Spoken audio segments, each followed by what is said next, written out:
अस्सलाम वालेकुम दोस्तों एफआईए के मुताबिक पाकिस्तान की हिस्ट्री का सबसे पहला और सबसे बड़ा जो है वो क्रिप्टो करेंसी फ्रॉड जो है वो मंजर आम पर आया है, या अभी तक आप इसको स्कैंडल कह सकते हैं। तकरीबन 18 अरब रुपए पाकिस्तानियों के अचानक जो है वो उनके अकाउंट से गायब हो गए, और तकरीबन जिसको मजमूई तौर पर अगर कलेक्टिवली कहा जाए तो 10 करोड़ डॉलर जो है वो पाकिस्तानियों के साथ 10 करोड़ डॉलर का फ्रॉड हो गया।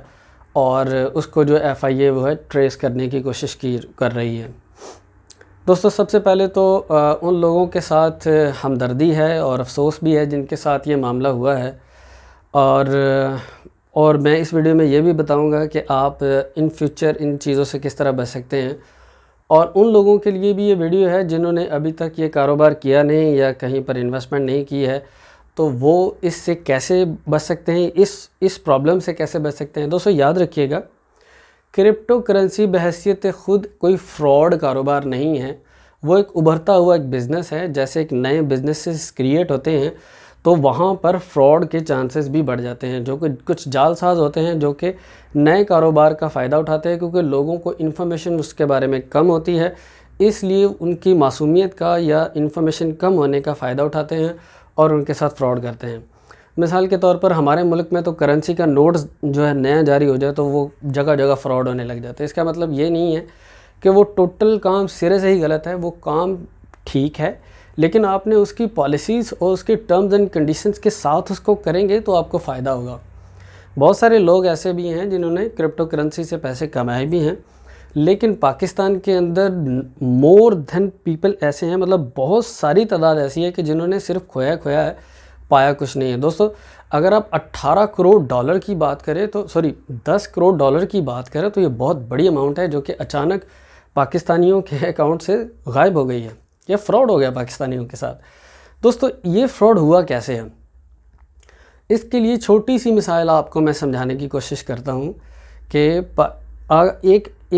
एक प्लॉट है, आपने वो प्लॉट परचेज़ किया खुद से जाकर, और उसके ऊपर खुद से मटेरियल परचेज़ करके लाए, मज़दूर लगाए और आपने उस पर बिल्डिंग तैयार की, और उसको बाद जो आपकी कॉस्ट आई उसके बाद आपने मुनाफे पर उसको बेच दिया। दूसरा तरीका ये है कि एक डीलर आपके पास आता है, वो कहता है कि आप पैसे मुझे दें, जितने आपने पिछले महीने आपने कितने कमाए हैं जी, मैं कहता हूँ जी 10 लाख रुपए कमाया मैंने एक प्रॉपर्टी में से। वो कहता है मैं आपको 40 लाख रुपए कमा के दूंगा, ये सरमाया आप मुझे दे दें, तो मैं आपके बिहाफ पर प्लॉट भी परचेज़ करूँगा, मैं बिल्डिंग भी बनाऊँगा और उसके बाद मैं आपको प्रॉफिट दूँगा। तो नॉर्मली लोग क्या करते हैं, वो सोचते हैं कि यार मैं आराम से बैठा रहूँ और मेरी जगह पर कोई जाके काम करे और मेरा सरमाया हो और मुझे बैठे बैठाए इतने सारे पैसे जो है वो मतलब बैठे बैठाए मुझे लाखों करोड़ रुपए मिल जाएं। नॉर्मली यही काम जो है डिजिटल जो है वो करेंसी के डीलर्स के साथ लोगों ने किया, या उन्होंने लोगों के साथ किया कि उन्होंने आम लोगों का पैसा लिया और जाके बाइनेंस में लगाया, या उन्होंने कहा कि हम आपके बिहाफ पर हम माहिर हैं क्रिप्टो करेंसी परचेज़ करने के और सेल करने के, तो हम आपको एक हफ्ते में 100 डॉलर 200 डॉलर या बाज़ का 1,000 डॉलर कमा के देंगे। तो लोगों ने लालच की बुनियाद पर उनके साथ जो है वो ट्रस्ट बिल्ड किया या उनके बिहाव पर पैसा लगाया। उन्होंने पैसा वो लेकर वक्ती तौर पर बाइनेंस में लगाया, लेकिन कुछ दिनों के बाद या तो उनसे जो है वो उन्होंने ट्रांसफ़र कर लिया या फिर विड्रॉ कर लिया।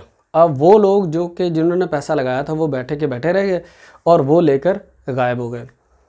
इब्तदाई रिपोर्ट्स के मुताबिक तकरीबन 11 कंपनीज़ हैं जो कि इसके अंदर इन्वॉल्व हैं, जिन्होंने यह पॉसिबल फ्रॉड या स्कैंडल में जो है वो शामिल हैं। एफआईए इसको कोशिश कर रहा है फाइंड आउट करने की। दोस्तों पाकिस्तान के अंदर स्टेट बैंक ऑफ पाकिस्तान ने पाकिस्तानियों को मना किया था कि वो क्रिप्टो करेंसी में इन्वॉल्व ना हो, इनमें सेल परचेज़ ना करें। लेकिन ज़का अशरफ साहब, मुझे उनका सही नाम तो नहीं आता, लेकिन उन्हीं का नाम ज़्यादातर आता है, उन्होंने क्या किया कि लोगों को काफ़ी ज़्यादा इंस्पायर किया हुआ था। लोगों ने उनके कुछ पेड जो है वो ग्रुप्स भी चलते हैं, तो उनकी बिहाफ पर लोगों में बहुत एनर्जी थी कि वो इसमें इन्वेस्ट करें, लेकिन लोगों ने सर्च नहीं किया, इन्वेस्ट ही किया सिर्फ। मैं उनको भी नहीं, ज़का साहब को भी कोई बुरा भला नहीं, वकार ज़का, सॉरी मुझे उसका नाम याद आ गया, मैं उनको भी बुरा भला नहीं कहता, क्योंकि आपको खुद से रिसर्च करनी चाहिए थी। कोई भी कारोबार है उसके लिए सबसे ज़्यादा फ्रॉड उन लोगों के साथ हुआ है एफआईए के मुताबिक जिन्होंने उस काम में अंडरस्टैंडिंग कम ली है। उन्होंने बिला वजह ही लोगों को पैसा देते गए, एजेंट्स को, वो आगे उनको थोड़ा थोड़ा पहला पैसा थोड़ा बहुत पहले देते रहे, उसके बाद गायब हो गए। दोस्तों पाकिस्तान ने इसको बैन किया हुआ है। पाकिस्तान जब वकार ज़का ने इसके लिए पिटीशन भी दायर की थी, तब भी जो मुतलका इदारों को जब सिंध हाई कोर्ट ने जो है वो नोटिफिकेशन भेजे थे, तो उनकी रीसेंट रिपोर्ट के मुताबिक उनका कहना था कि ये एक सोर्स है मनी लॉन्ड्रिंग का, जो कि बहुत ज़्यादा ख़तरनाक साबित होगा पाकिस्तान के लिए, क्योंकि इसका जो है वो कोई चेक एंड बैलेंस और कोई रिकॉर्ड नहीं है। दोस्तों ये भी कोई आंसर नहीं है। अगर पाकिस्तान ने इसके ऊपर कुछ इक़दाम किए होते या बिनांस के साथ कोई मामला तय किया होता है कि हमारे अकाउंट्स और हमारे कंट्रीज़ के लोगों के अकाउंट्स इन शराइत पर खोलो, ये उनसे मालूमात लो और ये मालूमात हमें भी दो, ताकि पाकिस्तान को पता होता कि उनका फ़लाँ शहरी जो है वो बिनांस में इतना पैसा लगा रहा है, उसके पास पैसा कहाँ से आया, ये सारी चीज़ें होती, चेक एंड बैलेंस होता। खैर बिनांस के साथ अभी रब्ता किया गया और उन्होंने कहा कि हम अपनी इंडस्ट्री को क्लीन करने के लिए इस पर काम करेंगे। दोस्तों पाकिस्तान ही नहीं, बहुत सारे मुल्क है, सऊदी अरब है, तुर्की है, इसके अलावा बांग्लादेश है, बहुत सारे और कंट्रीज़ हैं, उनके अंदर कोलंबिया है, उनके अंदर जो है इसके ऊपर क्रिप्टो करेंसी की ट्रेड पर पाबंदी है। उन्होंने इसको एक्सेप्ट नहीं किया हुआ और अभी तक ये बहुत इनिशियल फेजेस पर है, क्योंकि इसके अंदर रिस्क बहुत ज़्यादा है और प्रॉफिट या मुनाफा बहुत कम है। आपने क्या करना है ज़िंदगी में, कभी भी क्रिप्टो करेंसी में फ्यूचर में भी अगर आपने डील करें तो उसके ऊपर सबसे पहले ख़ुद से सर्च करें।